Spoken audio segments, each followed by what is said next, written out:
वक्त वो था जब हमने अंग्रेज़ों को भगाने के लिए, गुलामी की जंजीरें तोड़ने के लिए शहीद भगत बनकर, शहीद अशफाकुल्लाह खान बनकर, शहीद राम प्रसाद बिस्मिल बनकर इस मुल्क को आज़ाद करवाया था।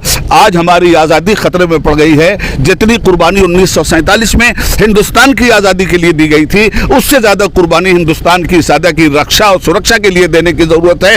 कल सफ़ेद अंग्रेज़ों ने हमको गुलाम बनाया था, आज उनकी काली औलादें हमको गुलाम बनाना चाहती हैं। कल जिस तरह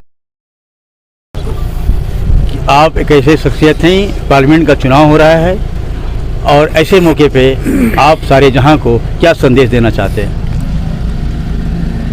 नफरत सारे समाज की तबाही की जड़ है और मोहब्बत सारे समाज की आबादी की निशानी है। इसलिए एक शजर ऐसा मोहब्बत का लगाया जाए जिसका हमसाये के आंगन में भी साया जाए।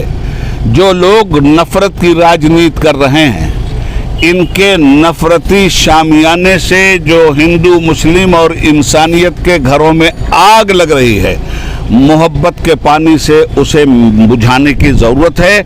आज पूरा हिंदुस्तान इस बात को समझ चुका है कि धर्म के नाम पर लोगों के जज्बात से किस तरह से खेलकर खुद इस मुल्क की अक्सरियत का कितना नुकसान किया गया है।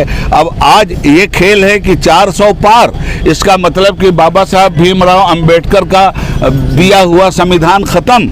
मैं पूछना चाहता हूं और अपने उन हिंदू भाइयों से मैं कहना चाहता हूं, मेरा पैगाम मंडल कमीशन से फ़ायदा हासिल करने वालों के लिए है। मेरा पैगाम अपने दलित भाइयों के लिए है। छोड़िए मुसलमानों को, मुसलमान अपने खुदा के नाम पे जीता है, मंडल कमीशन के नाम पे नहीं जीता। मगर जो लोग मंडल कमीशन के नाम पे जी रहे हैं, जो लोग बाबा साहब भीमराव अंबेडकर के दिए हुए रिजर्वेशन की बुनियाद पे जी रहे हैं, आंखें उन्हें खोल लेनी चाहिए। सबसे ज़्यादा रेलवे बेची गई।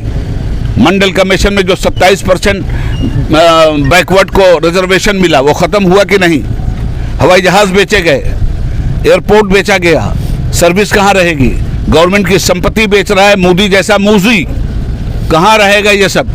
तो अगर मोदी जैसे मूजी और योगी जैसे ढोंगी और इन्हीं लोगों के चक्कर में ये लोग रहे, तो सबसे ज़्यादा नुकसान अगर इस मुल्क में होगा तो ओबीसी का होगा, सबसे ज़्यादा नुकसान होगा तो बैकवर्ड क्लास के गैर मुस्लिम भाइयों का होगा, सबसे ज़्यादा नुकसान होगा तो हमारे दलित भाइयों का होगा। इसलिए अब ये अंधभक्ति का चश्मा उतार लें और अपने बाल बच्चों के भविष्य के लिए सोचें और इन जालिमों और पापियों को पार्लियामेंट और असेंबली से दूर निकालें, ताकि न्याय का सूरज भारत में जिंदा हो।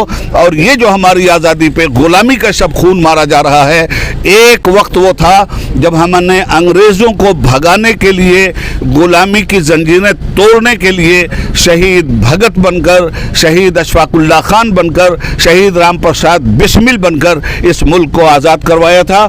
आज हमारी आज़ादी ख़तरे में पड़ गई है। जितनी कुर्बानी 1947 में हिंदुस्तान की आज़ादी के लिए दी गई थी, उससे ज़्यादा कुर्बानी हिंदुस्तान की सादा की रक्षा और सुरक्षा के लिए देने की ज़रूरत है। कल सफ़ेद अंग्रेज़ों ने हमको गुलाम बनाया था, आज उनकी काली औलादें हमको गुलाम बनाना चाहती हैं। कल जिस तरह सफ़ेद अंग्रेज़ों को हमने भगाया था, आज ज़रूरत है कि 2024 में उनकी काली औलादों को भी हिंदुस्तान से निकालो और उनके सियासी कब्रिस्तान तक पहुँचा दो। Thank you. बहुत शुक्रिया।